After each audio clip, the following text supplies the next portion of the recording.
नमस्कार। तो चलिए सीधे मुद्दे पर आते हैं। अक्टूबर 2025 में भारत की सड़कों पर कारों की रेस में आखिर कौन जीत रहा है? आज हम बिक्री के ताजा आंकड़ों के साथ इसी सवाल का जवाब ढूंढने वाले हैं। तो शुरुआत करते हैं एक नंबर से। स्क्रीन पर देखिए 22,083। इस नंबर को बस जरा ध्यान में रखिएगा क्योंकि इसके पीछे एक बहुत बड़ी कहानी छुपी है। जी हाँ, आपने सही समझा। ये सिर्फ एक महीने में एक सिंगल कार मॉडल की बिक्री का आंकड़ा है। सोचिए, इतने कॉम्पिटिटिव मार्केट में ये कितनी बड़ी बात है। तो भाई, ये चैंपियन कार आखिर है कौन? चलिए हमारे पहले सेक्शन में इसी का पता लगाते हैं कि भारत की सबसे ज्यादा बिकने वाली कार कौन सी है। और देखिए, ये खिताब जाता है टाटा नेक्सॉन को। क्या बात है, 22,000 से भी ज्यादा यूनिट्स की जबरदस्त बिक्री के साथ नेक्सॉन ने अक्टूबर 2025 में नंबर 1 की पोजीशन हासिल कर ली है। एक इंडियन ब्रांड के लिए ये वाकई एक शानदार जीत है। अब देखिए, नेक्सॉन की जीत तो कहानी का सिर्फ एक हिस्सा है। असली बड़ी पिक्चर तो कुछ और ही कह रही है, और वो है एसयूवीज का बढ़ता हुआ दबदबा। ये आंकड़े देखिए, सच में चौंकाने वाले हैं। टॉप 25 बेस्ट सेलिंग कारों में से सोचिए लगभग 2/3 यानी 64% एसयूवीज हैं। मतलब ये अब कोई छोटा मोटा ट्रेंड नहीं, ये तो एक पूरी क्रांति है जो भारतीय ऑटो मार्केट में आ चुकी है। और मजे की बात यह है कि एसयूवी कैटेगरी में भी कितनी वैरायटी है। छोटी कॉम्पैक्ट टाटा पंच और ब्रेजा से लेकर मिड साइज में क्रेटा और सेल्टोस तक। और फिर आती हैं पावरफुल गाड़ियां जैसे महिंद्रा स्कॉर्पियो और ऑफ रोड की किंग महिंद्रा थार। मतलब हर किसी के लिए हर बजट में एक एसयूवी मौजूद है। अच्छा, मॉडल्स तो ठीक है, पर असली जंग तो ब्रांड्स के बीच चल रही है। तो देखते हैं इस रेस में कौन सी कंपनी सबसे आगे है, किसके पास सबसे ज्यादा हिट मॉडल्स हैं।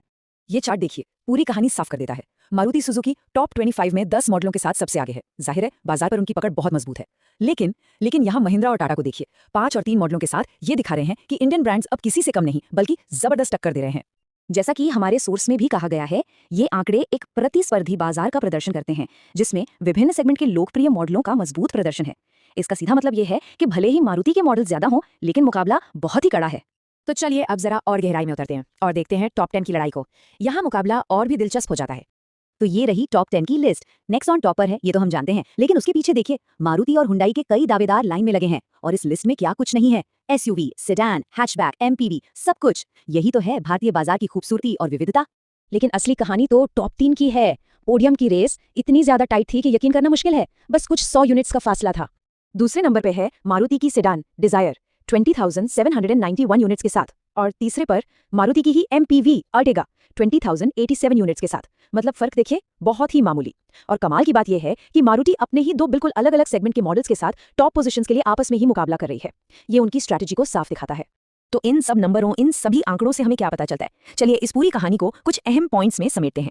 देखो, 3 बातें तो बिल्कुल साफ है। पहली, एसयूवी ही किंग है। ये कोई फैशन नहीं, ये अब लोगों की पहली पसंद बन चुकी है। दूसरी बात, मारुति की वॉल्यूम स्ट्रैटेजी, वो हर सेगमेंट में एक हिट मॉडल देकर पूरे बाजार पर अपना दबदबा बनाए हुए हैं। और तीसरी और सबसे अहम बात, हमारे देसी चैंपियंस टाटा और महिंद्रा अब सिर्फ मुकाबला नहीं कर रहे, वो लीड कर रहे हैं।